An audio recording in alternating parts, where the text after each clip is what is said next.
Before we begin today's episode, we wanted to announce that we have officially launched our Patreon, where you can find exclusive content, engage with North Coast, and get access to perks like recordings from live shows, freestyle tips and tricks, and Patreon-only episodes. Whoa, you're getting access. For top-tier patrons, we'll even have pre-order links for live events and virtual freestyle lessons. Sign me up. So visit patreon.com/North Coast Podcast and help your favorite hip-hop improv team thrive.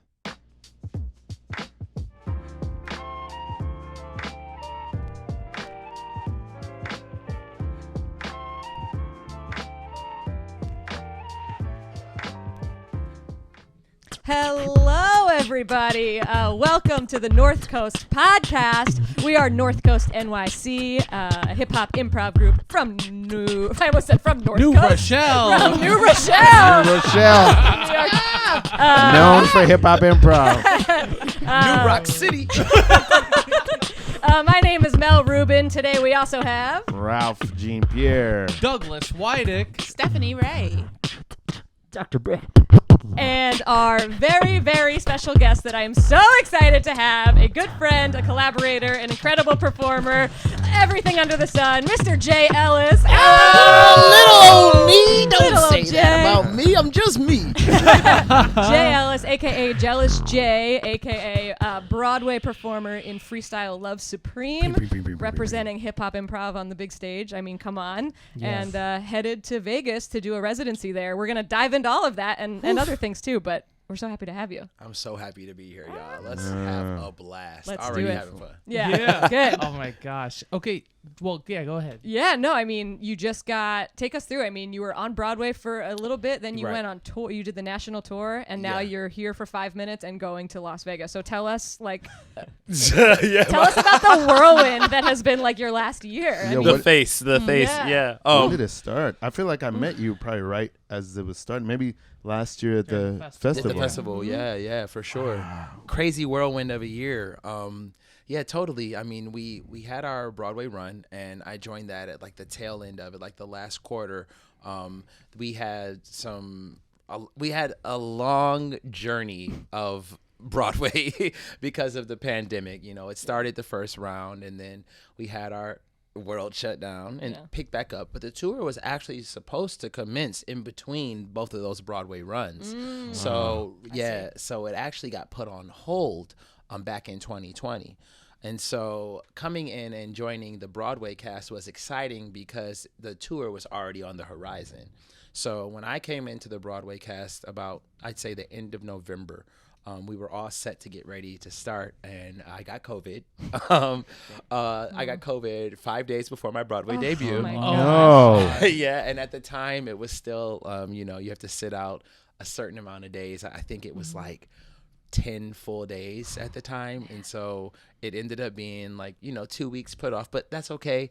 It still happened, and that was a blast. But it was exciting because you're like, this was just a small bookend because we all were getting ready to ramp up for the tour. We're starting in January. Yeah.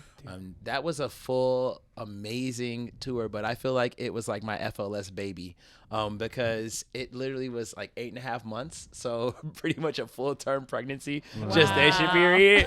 And when I got started, I was just starting to feel like I was grasping the show and grasping how I fit personally into this like amazing legacy of 20 years worth of show. Wow. 20. Wow. 20 Yeah, they've years. been around It's for the a long 20th time. year coming up. 2023 will be 20 years. 2003. That's Yeah, wow. I did not know bananas.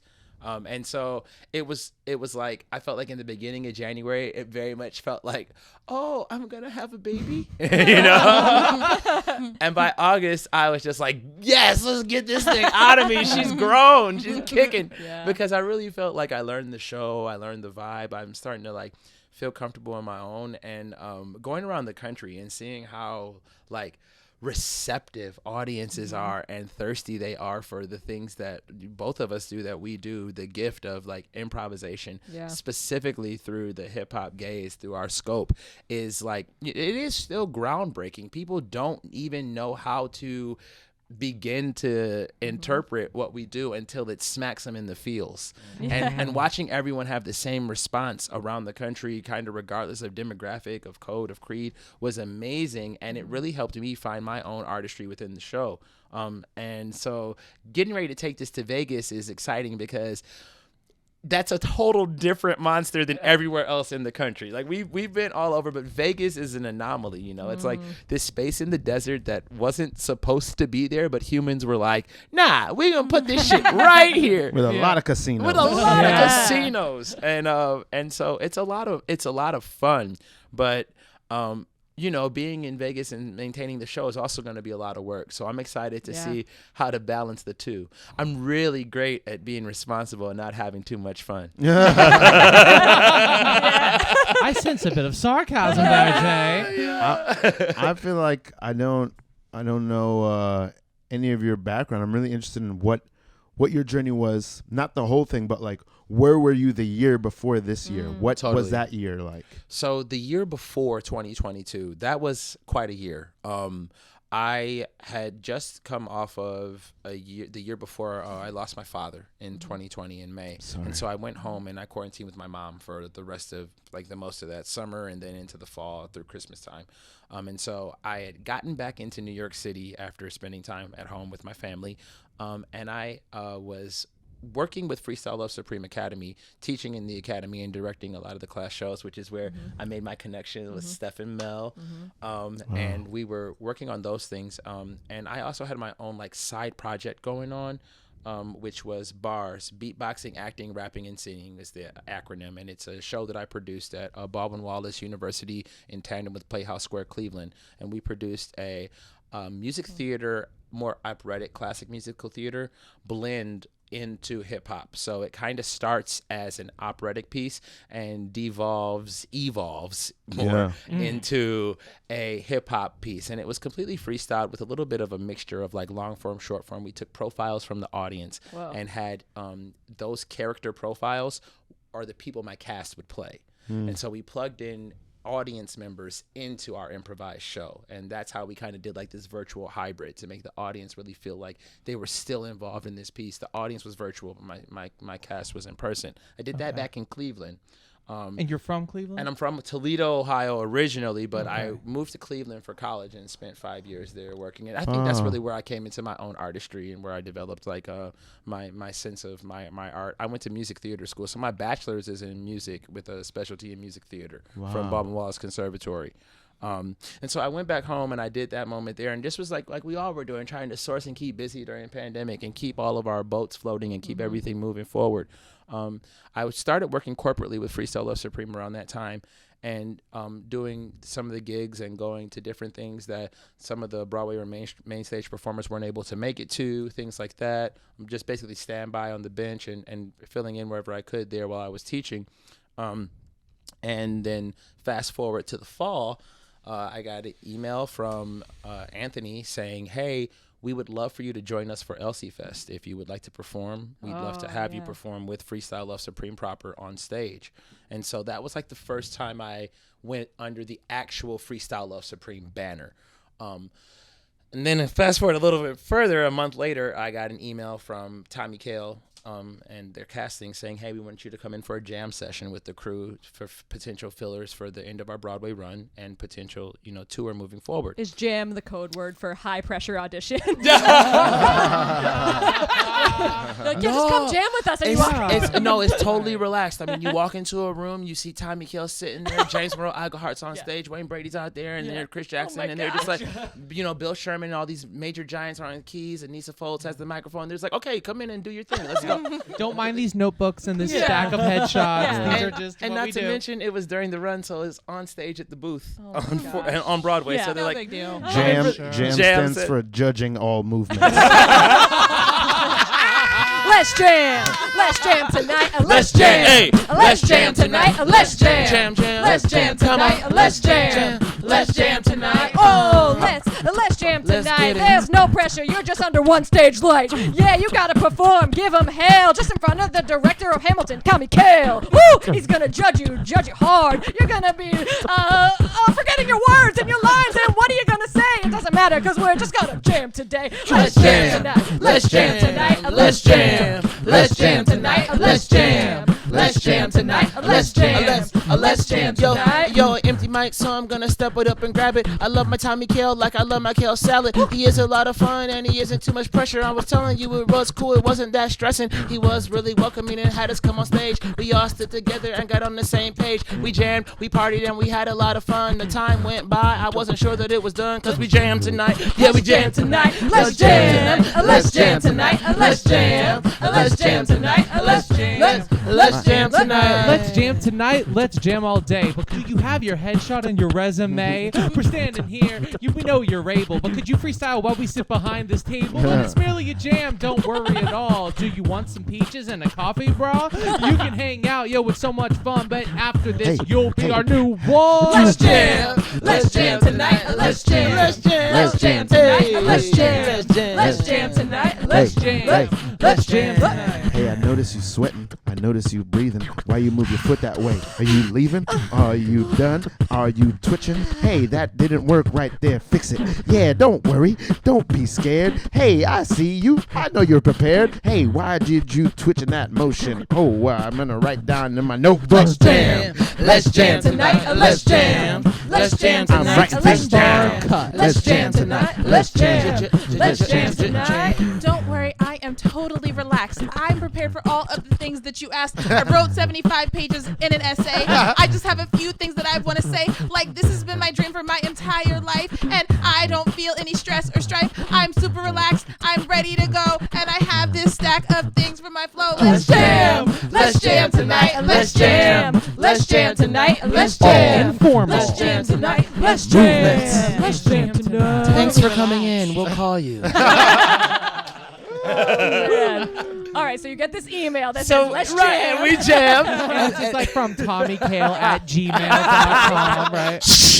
Take that off the podcast. I directed Hamilton at hotmail.com. Around at AOL. But joking aside, though, it sounds weird, but it really was such Yeah. a welcoming environment, and Yeah. the stakes were so low. And Tommy really has like that. He's truly a gifted director. He has that just approachable vibe and that feeling that when we got there, it was like there was no hierarchy. It was everyone like, we're all amazing artists. You all are great at what you do, and we want to see you be great today. Come in here, let's have a good time. And we want to just create a beautiful, artistic, expressive moment. And I've never been in an audition that was that welcoming, like rooting for each other. It was never any kind of competitive spirit. And I think that's something beautiful that FLS does, and something beautiful that North Coast does. It's like there's not a mold or a cookie cutter someone needs to come in and replace. The you is the part that's special, bringing the specific, unique moment of you. Even if some people could perceive it as similar to someone else, the uniqueness is what makes it special. The unique alien superstar. Come on, yeah. Renaissance. I love no, that. but that part is what is special. And so it really just created this like cool environment. That being said, we had 3 jam sessions. Sure, yeah. Not a callback. Not a callback, a second jam. Second jam. We'd love you to come and jam again. Would you jam some more? Here's some feedback from the last jam. And then Jelly Donut was there, so we had a jelly you had a session. you had jam Jelly and and jelly. Donut. See what I did there? Yeah. No, but and so then after that, they're just Wow. like, you get another email, and it's just like, my God. yo, that was great. Your vibe is fitting the vibe. Do you want to do the thing? Wow. And then you're like, let me think about it. Yeah. Hell yeah. I think I clicked the Google response to be even faster. It's like, absolutely, I'm in. Click. That's awesome. Oh, the And autofill. to Yeah, go autofill, from right. like that moment of like being brought into quote jams and like Right. being accepted, and now like a year later Boom. to now be like the principal, like what, Mike 2 Yeah, crazy. in your Vegas, right? Like that. That is such a quick turnaround to now be like running it. Like you're just in it. It blows my mind. Wow. And I'm so grateful. And it's so exciting. I mean, and like to talk about the year before actually it doesn't really do it all justice, because I mean, I did lose my mom. I skipped that moment because we started talking about jamming.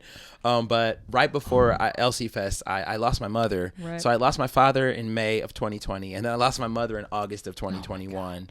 And so those were the people, they really supported me. I was lucky. I had those parents who were just like, boy, this is the thing you were supposed to be doing. We know this is what you're supposed to do. Wow. Do that. Go there and do that. My mom actually sent me away. She's like, you've been in Ohio too long with me. I'm tired of you, boy. Go back to your life. You know, go Live do your your dreams. thing. And so it was great. I really did feel the burst of energy and gust of wind propelling me forward. And I feel all that my parents believed in and all that my parents worked for to work for me, pushing me forward. And so that's why I was like, to say that like an astronomical spin happened, what put it into motion was a crazy release of energy into my life, a transfer of energy that is palpable and with me. And it's actually 13 months today since my mother passed away, so it's pretty powerful to even talk about it right now. But it was just it truly, I owe everything that I am to those who nurtured me and nourished me. And they continue to right now. Yeah. But before that, I was bartending, baby. I mean, seriously, Yeah. I was auditioning for gigs when I could, coming back from them and bartending. I bartended for on and off for 10 years in New York City. Wow. I moved here after undergrad. I'd book a gig doing traditional music theater, come home, bartend, rap, freestyle, improv stuff on the side.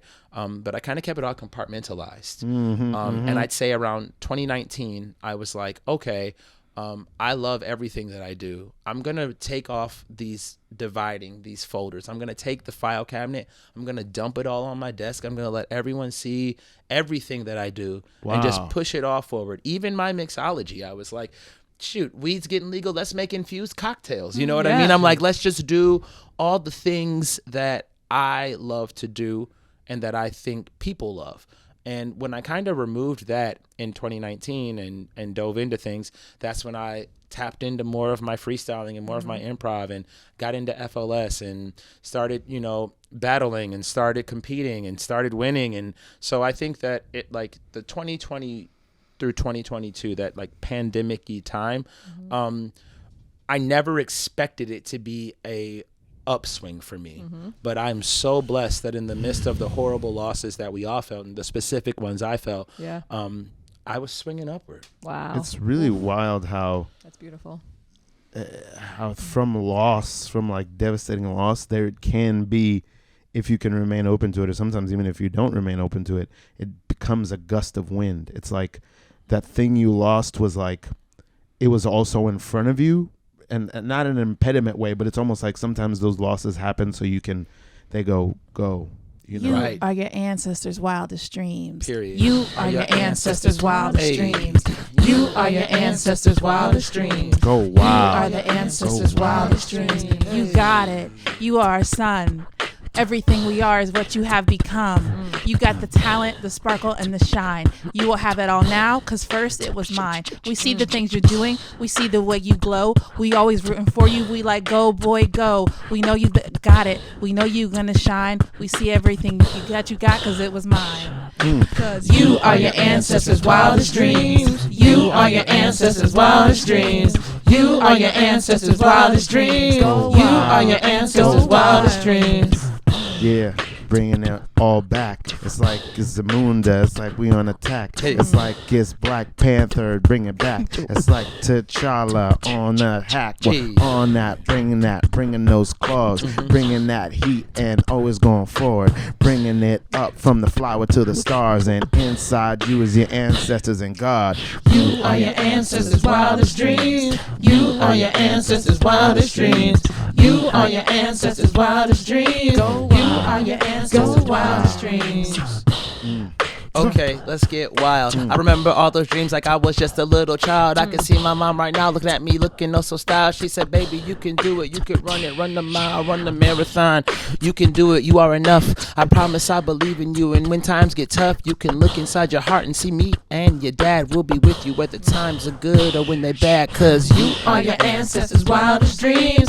You are your ancestors' wildest dreams. You are your ancestors' wildest dreams. You are your ancestors' wildest dreams. Ah, Sevilla.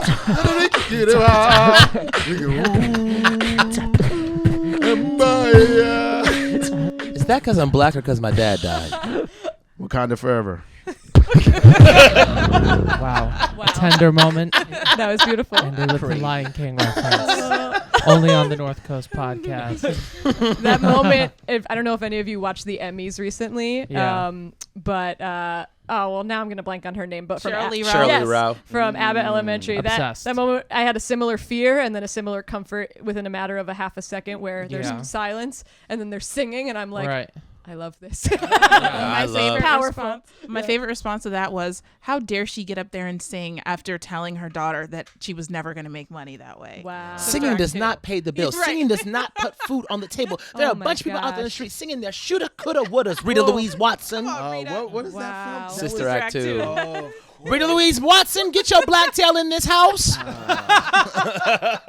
Oh my Amazing. God. She did not want Lauryn Hill to be a Fuji. for the whole last week, I've been trying to remember this line. I just when Jesus was like from Yeah, oh my she God. went from being a dream girl to telling Rita she can't sing. Killing dreams, But girl. I killing dreams, girl. I'm bringing them back. Yes. But no, I love Shirley Ralph. It's so funny. She did DragCon a couple years ago, and I've been a fan for a long time. And so she had this like you get next to her, you can take a picture, right? And you have to pay for that.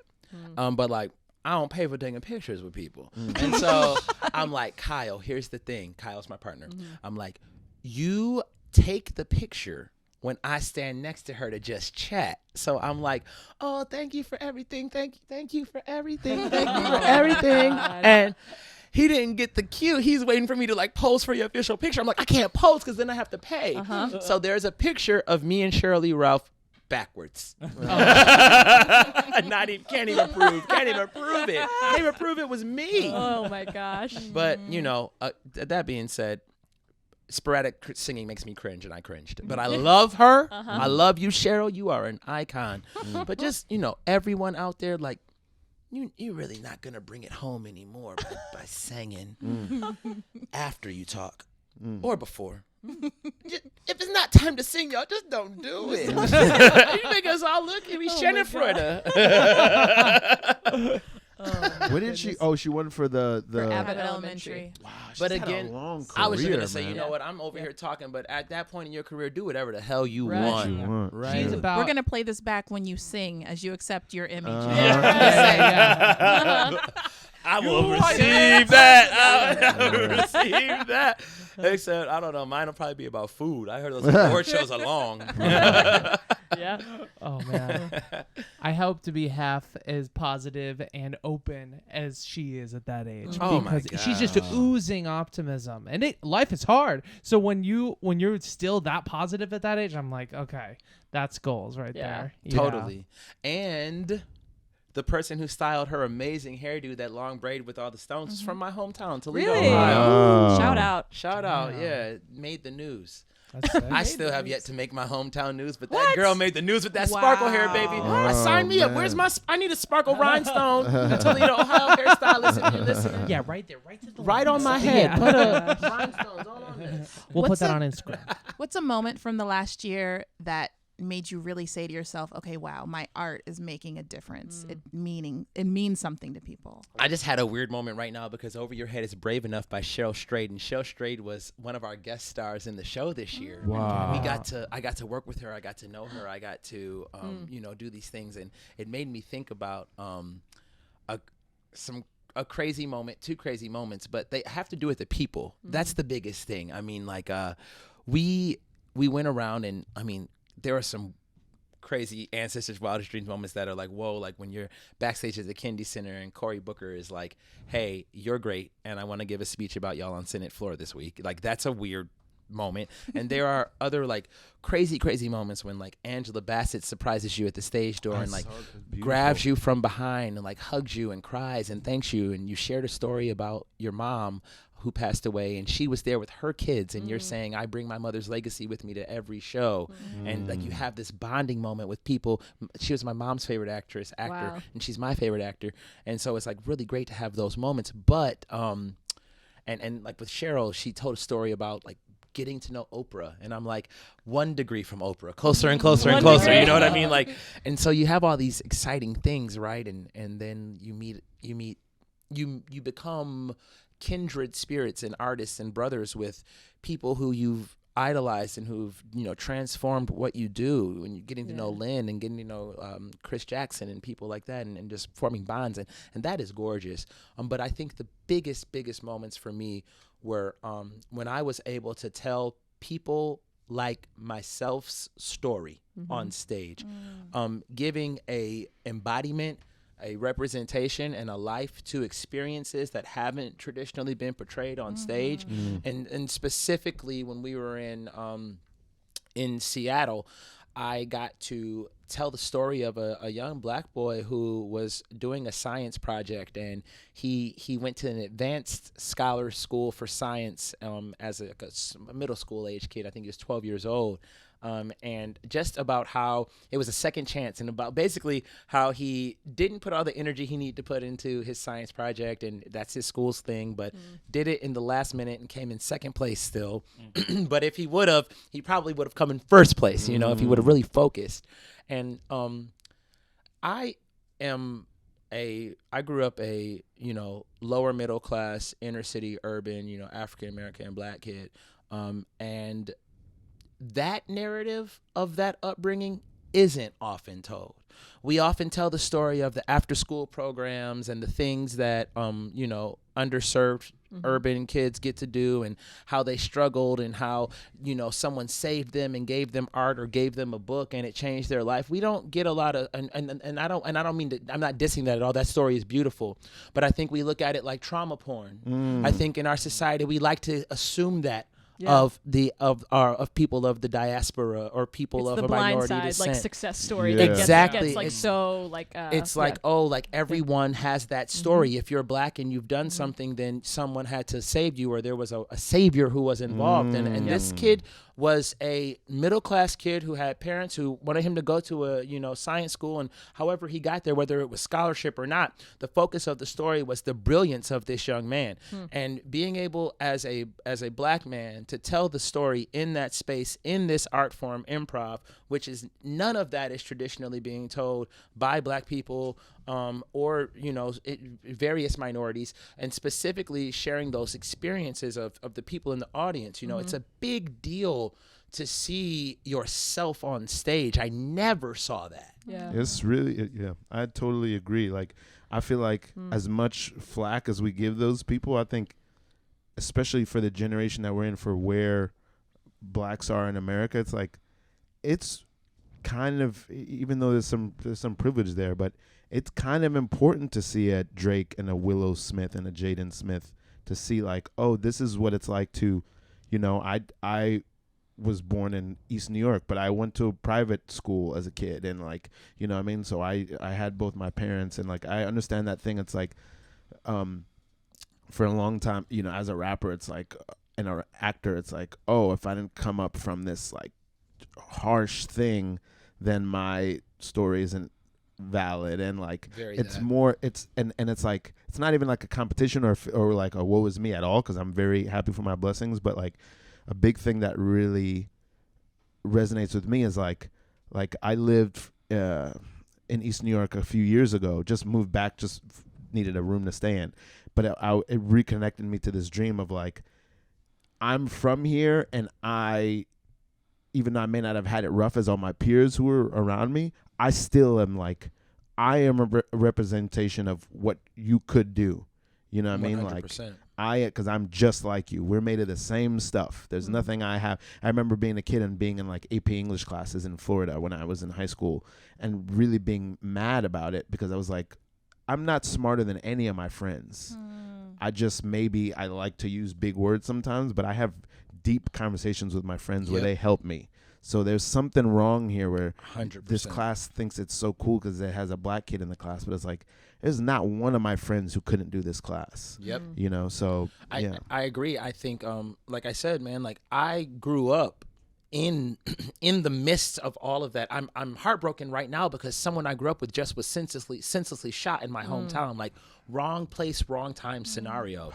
And I look at all that and I think literally the only difference is my start.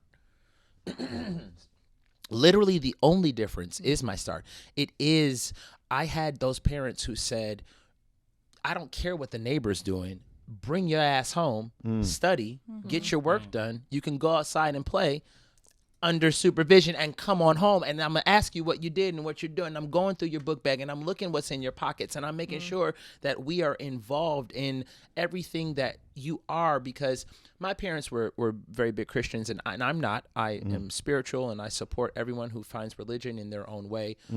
But my parents would always say, you are in the world. You are not of the world. Yeah. And I am clearly of the world. I'm not an alien. Well, you're But I knew what they were saying. You are in your environment. You are not of your environment unless you have not been shown what environments are there beside your own. Yep.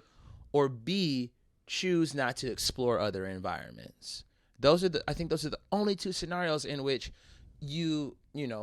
I withdraw my statement, because some people do not have advantages that I would have. And I say having parents who specifically want to make sure your narrative is different is one of, if not the biggest advantage, no matter what your demographic or your social economic start.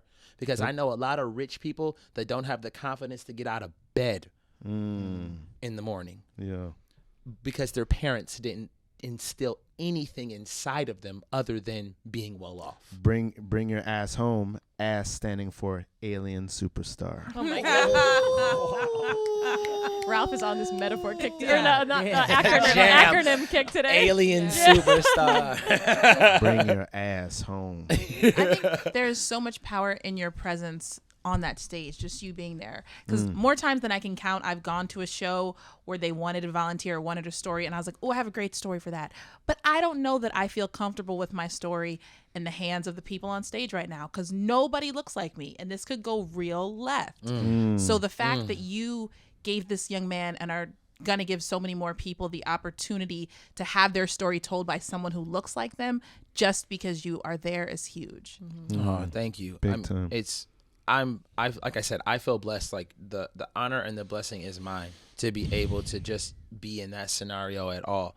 And I think also the other great part about being on stage is I've been able to learn so much from the audience as well. Good and bad as far as where we are right now in our I don't want to speak to specific markets, or I'm not going to put anything out there like that, but I was surprised in both directions by certain cities. I was surprised to go to San Antonio and have some of the most liberal response I've received. Oh, yeah. Yeah. Tim Duncan. I was surprised to go to Boston and have... Actually, I wasn't surprised. But speaking spatially in our country, some would be surprised to go to Boston. Is consistent. Exactly. Very that. You know, and also there is a unifying thing in the country right now. It's like all of our country is in triage. We're all recovering. Yes. A great trauma happened in the world, and a great trauma unveiled all of the trauma that has been happening in our country. For white people, at least, there are people who weren't paying attention, unveiled. For some of us, we've been in the veil. But I think a lot was unearthed, I'd say, and where there's a settling going on, but I think we're in this space where it's like people aren't settled because things haven't fully been resolved. Yeah. And homelessness, houselessness, I shouldn't say homelessness. They have homes. Everyone has a home. But houselessness and, poverty is kind of at an all-time high going around the country. Wow. And watching everyone want to heal is what I think I take away from the most. It's like everyone who's hurt wants to heal. Everyone who's hurting others is a hurt person that is trying to heal in a non-successful way. And I think that keeping that in mind while moving about was unifying and tragically beautiful to see the humanity, because I think social media has removed a lot of that. Yeah. We don't often, when people make a post on social media and it's something that's not positive, it's either short or self-indulgent for the most part. Yeah. And you don't really get to see the humanity of the person before, like we would outside of social media. Yeah. And getting back into the world and seeing everyone really just want to be happy and healthy again and striving in that same direction. It was beautiful. Isn't it so odd that, because I remember thinking so much right before COVID and during COVID, how almost unresolvably polarized we were, and thinking it would take an act of God to even slow that down. Mm-hmm. Isn't it crazy how the whole country getting sick is what is helping us start to get better? Wow. That's a beautiful sentiment. Yeah. I mean, if you think about it, though, it's more like treatment because the country was sick already. Yeah. And then the country got COVID. You know what I mean? And we know what happens to people who were already ill when they got COVID. And so the country, in a way, was fighting for its life and showed that the country fighting for its life revealed that its inhabitants have been dying for years. Just because your part of the body wasn't where the sickness was or where the part that was impeded, where the impediment of the disease was, you know what I mean? And so it's like the country's been sick, but we had to get on a ventilator to realize that our organs weren't operating correctly, And so it's great. And the cool thing about it is, and Anthony, AV Two Touch, Anthony Veneziale, for everyone listening, one of the founders of Freestyle Love Supreme, he always says that what we're doing is giving medicine, and what North Coast is doing is giving medicine. And what we're doing it in a way that is so specific because we tap directly into the needs of the audience. It's not like a classic play or musical or show where someone is searching for a way to connect to the piece, where they're like, oh, that part in the second act, that's what hit me. It's like, no, the first thing that we're doing is searching for specifically what you need out of this experience, specifically how to connect to you. And then holding a mirror and regurgitating that back is our cool specific way of having it's the weirdest kind of catharsis, because like everyone thinks about like this cathartic moment is supposed to be something that just happens, but ours is kind of like meditated. Like we get to create the catharsis for the audience specifically in the moment. And that is so neat to be able to hand that out and heal ourselves as we help each other heal. That is special. How are you going to heal these Vegas audience? Oh, Lord. You can go get an IV all over Vegas. I hope that some healing. Oh, boy. That's beautiful, though. That's a really good way to put it. Oh, man. Make them feel so they can heal. You make them feel so they can heal. Hey. You make them feel so they can heal. And that's the real deal. That's the real deal. Yeah, well, we coming in and it says a lot, sir, that you can heal someone with a little bit of laughter. Yeah, you coming in, laughs are rolling. They're feeling all the dopamine and all the serotonin in their brain, and it's like a big relaxing wave. This is the laughter and the feeling that I crave. I was sad 10 minutes ago and now I feel great. Man, my day got started on a new slate. Feel so you can heal. You need to feel so you can heal. You need to feel so you can heal. And that's the real deal. That's the real deal.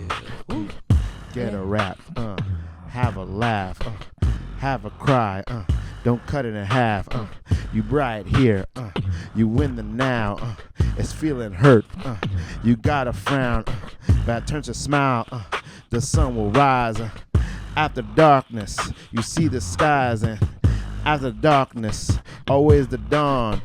Sad. Don't listen to Lauryn Hill's mom.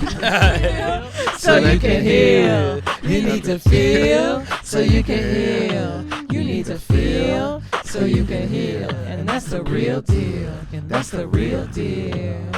We come bearing gifts, so let us in, cause laughter really is the best medicine. You don't need a shot, you don't need a pill, you just need to come with us and we'll chill. Gonna make you laugh, gonna make you smile. It might happen fast or it might take a while, but either way we'll get you in touch with your dreams, cause we bring you the show of freestyle love supreme. You need to feel so you can heal. You gotta feel so you can heal. You need to feel so you can heal. And that's the real deal. And that's the real deal. Yeah. Yo, doctor, yo, I need a little pill. I need to feel so I can heal. I need something that is so real. Yo, I'm out here speaking the truth and I ain't speaking none for sooth. What we need to do is feed more kinds of art to our youth and give them love and let them know that this ain't from above. Art can be your medicine and flow just like a dove. I'm like, for real, we keep it real. We always rolling downhill. We never struggling to kill because we feel so we can heal. You need to feel so you can heal. You need to feel so you can heal. You need to feel so you can heal.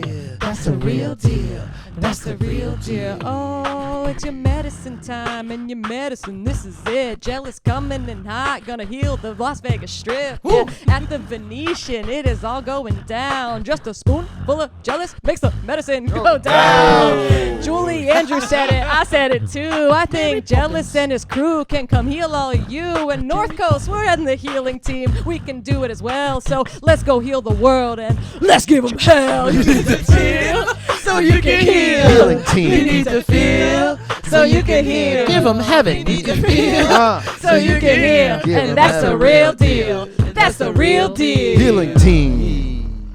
I like that.